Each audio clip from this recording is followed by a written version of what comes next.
हिंदी में बोलते हैं प्राचल विचरण। यहाँ से क्वेश्चन आता है, नाम दिया होता है कि वेरिएशन ऑफ पैरामीटर मेथड से सॉल्व कीजिए इसको, ठीक है। तो उससे सॉल्व करना है, ये वर्किंग प्रोसीजर क्या होती है वो बताऊंगा भी, पहले हेडिंग लगा लो उसके बाद बात करेंगे। प्राचल विचरण बोलते हैं इसको हिंदी में। अब ध्यान यहाँ पे रखेंगे, देखो linear differential equation of second order का रूट क्या होता है, ठीक है। इस प्रकार की फॉर्म होती है डिफरेंशियल इक्वेशन अपनी d2y by dx square plus का p into dy by dx plus का q into y equal to r। ये डिफरेंशियल इक्वेशन दी होती है linear differential equation of second order. इसका अपन को सॉल्यूशन फाइंड आउट करना है कौन से वाले मेथड से, वेरिएशन ऑफ पैरामीटर से, ठीक है, प्राचल विचरण विधि से, ठीक है। वेरिएशन ऑफ पैरामीटर मेथड से अपन को सॉल्यूशन करना है इसका, तो कैसे करेंगे देखो, ठीक है। वर्किंग प्रोसीजर बता रहा हूं अपन यहाँ पे। इस मेथड में क्या करते हैं, और मेथड से वहां पे CF और PI दोनों निकालने होते हैं, सिर्फ यहाँ पे CF निकालो, उससे डायरेक्ट सॉल्यूशन कैसे निकालते हैं ये बताता है वेरिएशन ऑफ पैरामीटर मेथड, ठीक है। डायरेक्ट CF से सॉल्यूशन पे कैसे पहुंचते हैं, वर्किंग प्रोसीजर बता रहा हूं मैं। सबसे पहले अपन को CF निकालना है, ठीक है। इसका CF लेट CF माना CF, ठीक है। CF क्या मान लिया मैंने, CF की फॉर्म किस रूप में होती है, देखो CF की फॉर्म होती है y equal to C1 U plus का C2B।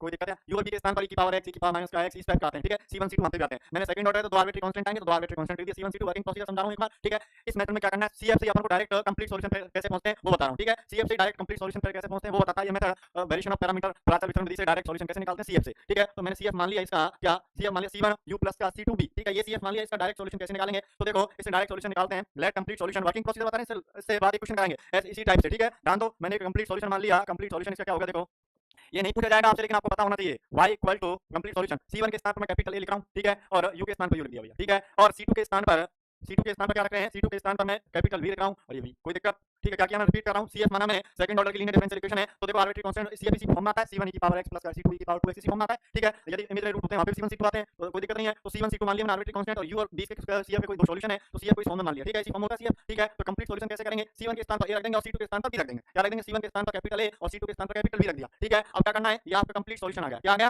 कंप्लीट सॉल्यूशन आ गया ये, ठीक है। अपन को कंप्लीट सॉल्यूशन आ गया, u और v यहां से पता लग जाएगा। सिर्फ अपन को क्या निकालना है, a और b की वैल्यू निकालनी है और इस इक्वेशन में रख देनी है। इसको समीकरण नंबर 1 दे दो, ठीक है। a और b की वैल्यू निकालनी है और इस इक्वेशन में रख देनी है। और a और b की वैल्यू कैसे निकालनी है वो देखो, इधर दो इक्वेशन मिलेंगी। नाउ कौन सी इक्वेशन है वो, a u डैश प्लस का, देखो इधर देखो, नाउ दो इक्वेशन मिलेंगी आपको, दो साइमल्टेनियस इक्वेशन मिलेंगी। वो किस टाइप से हैं, देखो a डैश u प्लस का d dash b equal to 0, और दूसरी इक्वेशन मिलेगी वर्किंग प्रोसीजर है a dash u dash plus का b dash equal to r। इसको इक्वेशन नंबर सेकंड दे देना है और इसको इक्वेशन नंबर थर्ड दे देना है, ठीक है। दोबारा रिपीट कर रहा हूं, कंप्लीट सॉल्यूशन निकालने के लिए a और b की वैल्यू फाइंड आउट करनी है, तो कैसे निकालनी है, इन दोनों इक्वेशन से निकालनी है, ठीक है। दो इक्वेशन मिलेंगी, आप सवाल करोगे जब पता लग जाएगा क्वेश्चन करेंगे, तो a डैश u, ठीक है, plus d dash b equal to 0, और दूसरी इक्वेशन क्या मिलेगी, a dash u dash plus का b dash equal to r, ठीक है। a डैश तो कांस्टेंट है कोई, इनकी वैल्यू निकालनी है a और b की, ठीक है। u और b अपन को पता होगा, कहां से u और b कहां से पता होगा, इस वाली इक्वेशन से। u और b अपन CF निकालेंगे, u अपन को पता रहेगा किस टाइप की डिफरेंशियल इक्वेशन होगी, वहां से u और b पता लग जाएगा, ठीक है। u का एक बार डेरिवेटिव करना है, u का, और b का भी एक बार डेरिवेटिव करना है, और r अपना आरएचएस वाला पार्ट है, ठीक है।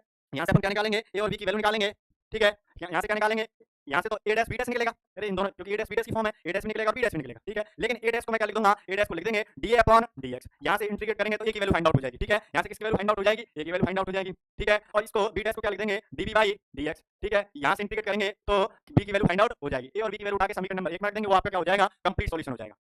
तो हेडिंग लाओ, इससे जस्ट एक क्वेश्चन करेंगे, पहले हेडिंग लाओ, वेरिएशन ऑफ पैरामीटर प्राचल